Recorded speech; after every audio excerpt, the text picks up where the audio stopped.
Ciao ragazzi, bentornati nel mio canale. Oggi vi farò un video tutorial su come realizzare un muretto.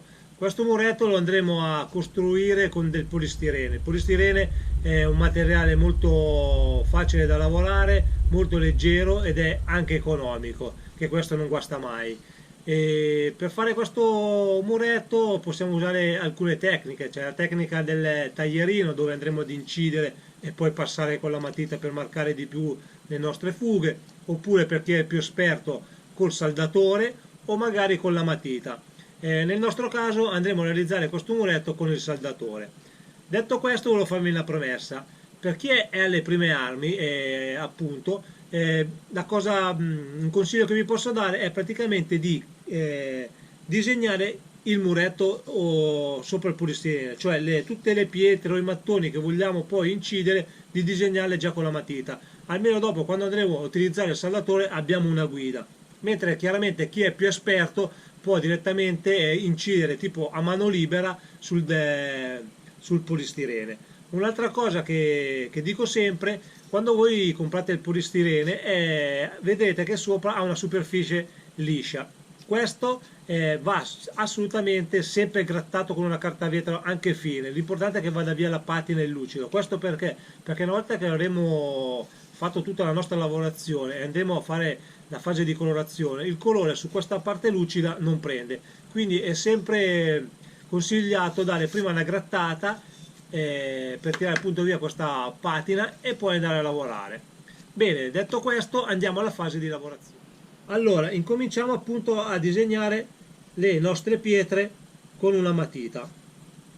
Cerchiamo sempre di farle non proprio squadrate, ma di fare delle cose irregolari, in modo da rendere appunto che il muro sia una cosa vissuta, non una cosa molto precisa. Volendo, per chi magari appunto non sa come fare, può prendere appunto spunto da internet e vedere un po' tipo i disegni delle pietre, perché anche lì ci sono vari tipi di pietre. A seconda del vostro presepe che volete realizzare, potete fare o un tipo di pietra o un altro tipo di pietra, appunto dipende da come è ambientato il vostro presepe. Come vedete, le pietre sono tutte irregolari, non ce n'è mai una uguale all'altra. Potete fare magari anche delle pietre piccoline oppure delle pietre grosse, magari delle pietre leggermente più arrotondate, alcune più spigolose. Tutto deve essere fatto come fosse un muro vero, come un muro che troviamo nella realtà. Adesso io qua praticamente farò tutto questo muro disegnato con queste pietre.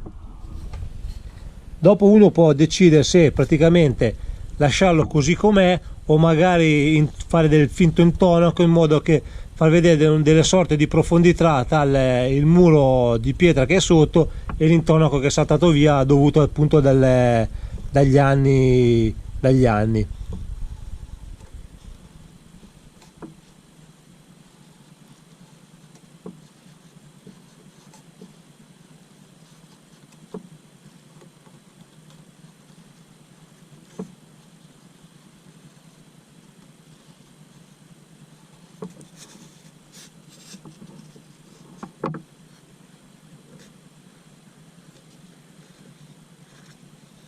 Bene, adesso io procedo appunto col disegnare le pietre e vediamo dopo il passaggio successivo. Bene, le pietre sono state tutte disegnate, adesso procediamo con la fase di incisione tramite saldatore. Usate una temperatura molto bassa, non alta, perché chiaramente più è alta la temperatura e più marcherete di più le pietre, rischiate di fare un solco molto profondo.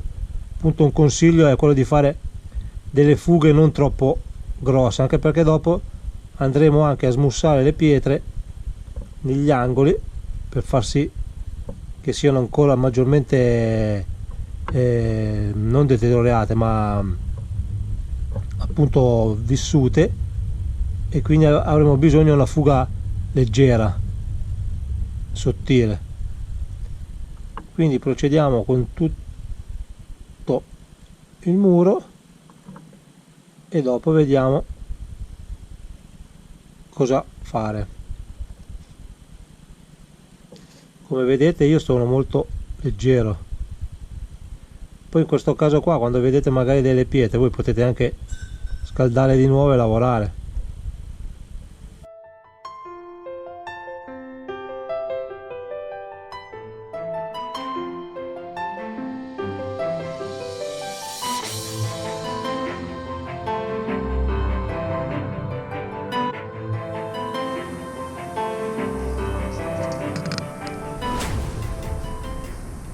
Ecco fatto, il muro adesso è stato inciso, quindi il passaggio che dobbiamo fare è, usando un pezzettino di legnetto di balsa o qualsiasi legnetto trovate, andiamo praticamente ad incidere, non ad incidere, a imprimere, scusate, alcune pietre in modo che questo dia un effetto di irregolarità del muro e di profondità, nel senso una pietra un po' più fuori e una pietra un po' più lineare, perché appunto nei muri reali le pietre non sono mai tutte perfettamente in linea, ma ce n'è sempre una che sporge più dell'altra. Quindi con questo strumentino qua che ho praticamente realizzato io, andiamo a fare questa lavorazione per tutta la superficie. Adesso vi faccio vedere bene nel dettaglio come. Ecco qui, andiamo da fare non in tutte le pietre ma in alcune. Andiamo a schiacciare praticamente tutta la pietra, tutta la superficie della pietra. Ne facciamo una qua, una là, magari anche una vicino all'altra, non per forza sparse. Andiamo dentro.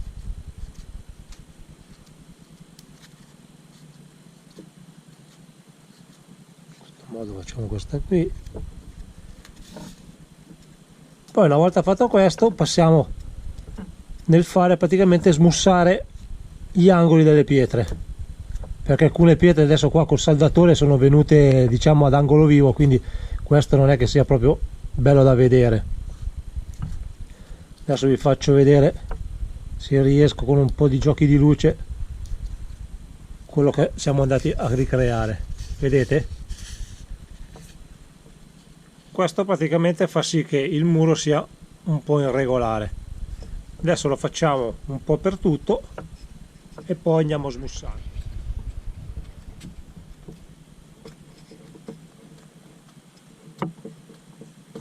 Ecco. Abbiamo finito di fare questo gioco, adesso andiamo a smussare un po' alcune pietre. Con l'aiuto di un cutter andiamo a tagliare alcune punte, quelle che vediamo che sono maggiormente all'angolo vivo, le smussiamo in modo da arrotondare leggermente.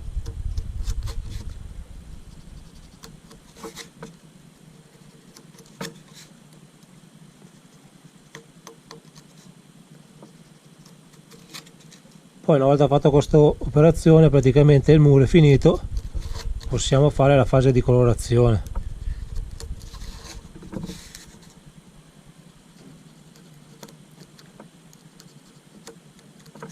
Vedete? E questo lo facciamo per tutta la superficie. Ecco fatto, le pietre sono state tutte incise, sono state fatte entrare e uscire in modo da dare più profondità al nostro muro. Adesso c'è praticamente la fase di texatura. Io uso questo attrezzo qua che, se volete vedere come ho realizzato, potete guardarlo in uno dei miei video che ho fatto, ma comunque vi lascerò sotto nei commenti il link dove poterlo trovare. Praticamente questo attrezzo è molto utile appunto per incidere e imprimere dei segni sulle pietre. Si fa in questo modo molto semplice, si fa avanti e indietro sulle pietre. Questo cosa fa? Fa sì che imprima dei solchi sulle pietre in modo appunto da rendere le pietre più naturali possibili. Questo attrezzo è molto facile da realizzare, come potete vedere nel mio video che ho realizzato. Io per fare questo sto usando una grama molto fine, ma volendo si può fare anche un po' più spessa per non fare molti segni. Lì poi è a discrezione vostra di come volete fare il muro. Ecco qua, potete fare un po' più spesso, un po' più leggero, e il muro è fatto. Questo ci permette anche, appunto, una volta che andiamo a fare la colorazione, di vedere appunto dei giochi di ombre e di luci.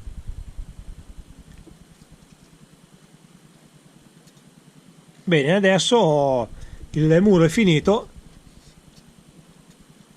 e possiamo provvedere con la fase di colorazione. Incominciamo con la preparazione del colore. Allora, il nostro muro di pietra lo faremo tonalità grigio scuro e grigio chiaro, quindi prepariamo il nostro, io lo chiamo colore di fondo, che è chiaramente grigio, lo farò leggermente scuro, appunto perché dopo andrò poi a schiarire con del bianco, fare delle tonalità di marrone, appunto per evidenziare alcuni tipi di pietre. Tutto questo per non farlo ovviamente omogeneo. Allora, prepariamo il colore di base, otteniamo il colore grigio con un po' di bianco e del nero. Possiamo pure farne un pochettino, perché tanto dopo questo colore di base ci servirà appunto per fare altre tonalità. Partiamo comunque sempre da questo colore.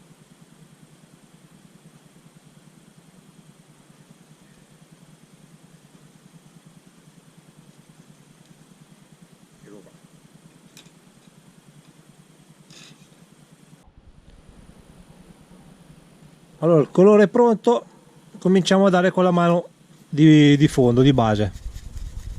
Diluiamolo, come detto, molto.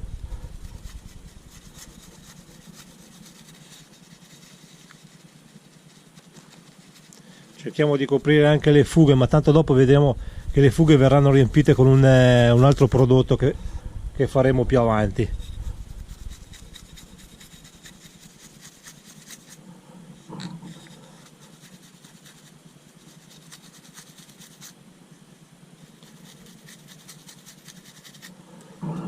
Come vedete è molto diluito il colore.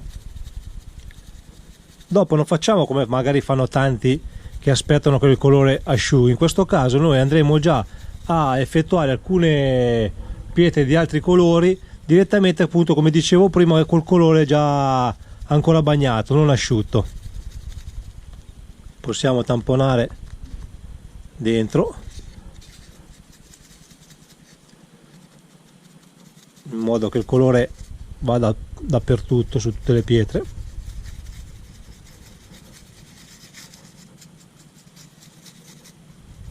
In questo caso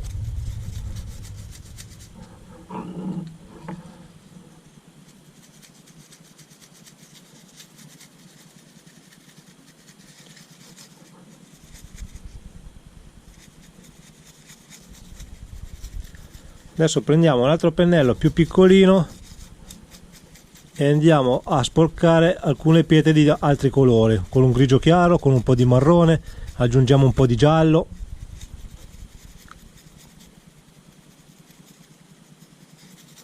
Fatto, il bianco, la mano di fondo l'abbiamo data.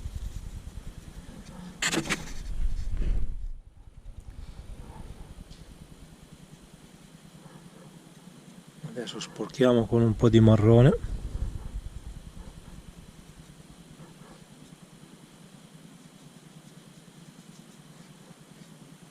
Non facciamo appunto tutte le pietre, ma cerchiamo di farle un po' qua, un po' là, magari anche due vicine, per far vedere che lo sporco della pietra comunque è uguale.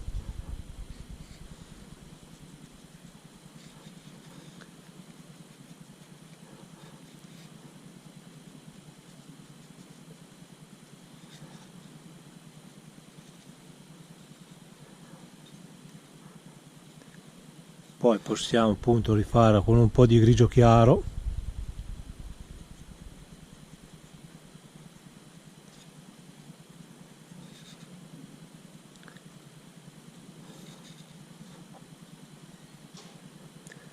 E questo grigio chiaro qua possiamo metterlo anche direttamente sul marrone, non perché abbiamo fatto una pietra con un po' di marrone la lasciamo marrone e grigio, no, anche col grigio possiamo comunque ripassargli sopra in modo da dare altri colori sulle pietre.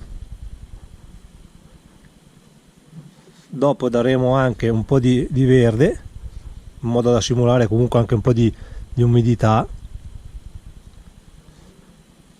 un po' di muschietto sulle pietre.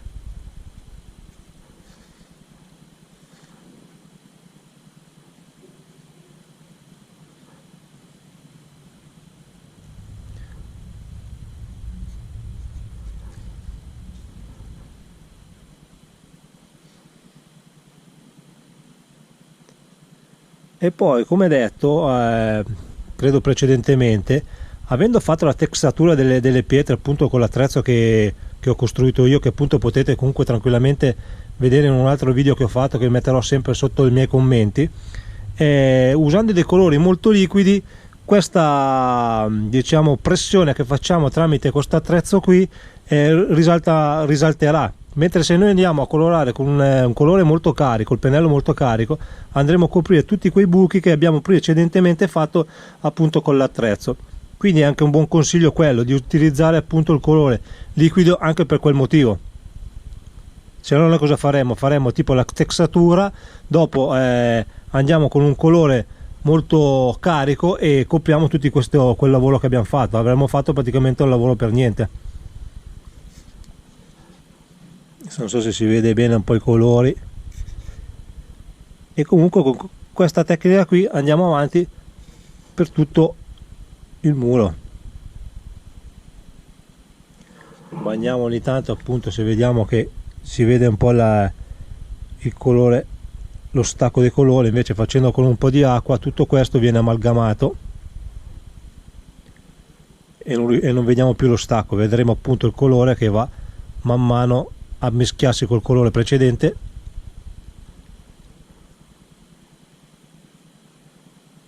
Così. Poi potremo anche mettere un po' di verde come detto, magari nella parte sotto.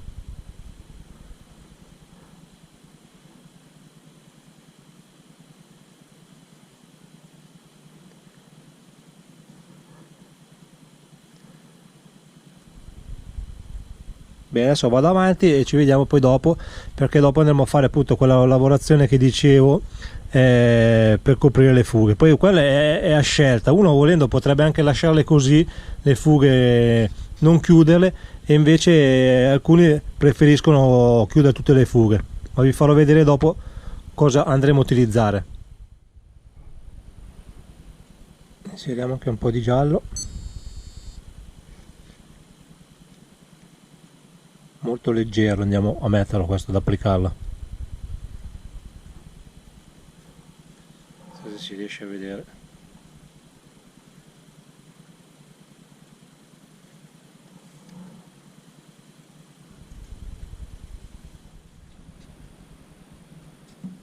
Il colore è asciutto, adesso provvediamo a fare quel trattamento che dicevo prima di riempire le fughe. Per riempire le fughe io uso del fugante, basta praticamente del fugante di colore grigio, ma questo lo possiamo trovare di qualsiasi colore. In questo caso io lo farò un po' grigio e un po' di una tonalità sul beggiolino chiaro, giusto per fare due tonalità diverse. Si mette appena sopra il muro e dopo con l'aiuto di un pennello pennelliamo in modo che la polverina penetri dentro la fuga, in questo modo. Se vogliamo farlo tutto lo facciamo tutto, se no possiamo anche comunque fare qualche pezzettino, non farlo andare in tutto. Come vedete il fugante entra tutto dentro nelle fessure. Poi una volta che abbiamo riempito queste fughe, andiamo ad applicargli sopra con uno spruzzino misto acqua e colla vinilica, in modo che una volta che la colla per questo fugante qui è praticamente colla in polvere, asciuga, rimane chiuso tutto. Poi una cosa che noterete, una volta che abbiamo dato questo colore qui, diciamo che il colore che abbiamo dato precedentemente cambia leggermente di tonalità, però dipende, se a voi non piace o comunque secondo voi richiede un ulteriore ritocco, potete farlo tranquillamente. Questo però solo quando il colore, diciamo il fugante è asciutto. Bene, questo l'abbiamo dato. Adesso con l'aiuto di uno spruzzino, adesso io ho uno spruzzino abbastanza forte, ma voi dovete utilizzarne uno un pochettino più, con lo spruzzo un pochettino più lento. Ecco, facciamo così, con l'aiuto di un dito facciamo dei movimenti circolari, oppure lo picchiettiamo in modo che l'acqua penetri dentro nelle fessure e vada appunto a mischiarsi con la polverina.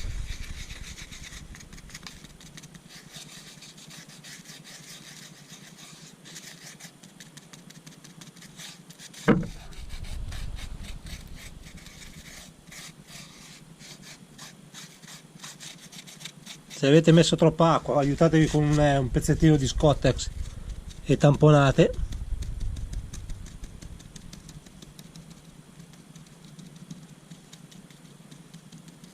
Ecco fatto così.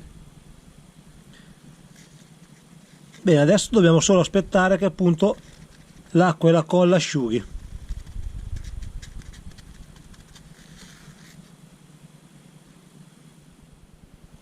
Questo è il risultato fatto e finito del nostro muro. Come vedete si possono vedere le variazioni di colore delle pietre, verdi, marroni, un po' di giallo. La profondità che abbiamo dato prima, come abbiamo fatto all'inizio, nello spingere dentro e fuori le pietre. Ecco qui. Bene, siamo arrivati alla conclusione di questo video tutorial, spero che vi sia piaciuto e che vi sia utile, spero che appunto con i miei consigli che vi ho dato riuscirete anche voi magari a replicare un muro per il vostro presepe. Vi voglio ricordare che se non l'avete ancora fatto potete iscrivervi al mio canale, oppure potete comunque vedere le mie realizzazioni che ho fatto e che continuerò a fare. E come detto prima, troverete sotto nella descrizione, nelle informazioni, il video dove potete realizzare l'attrezzo per fare la texatura delle pietre. Bene, con questo è tutto, al prossimo video tutorial, ciao!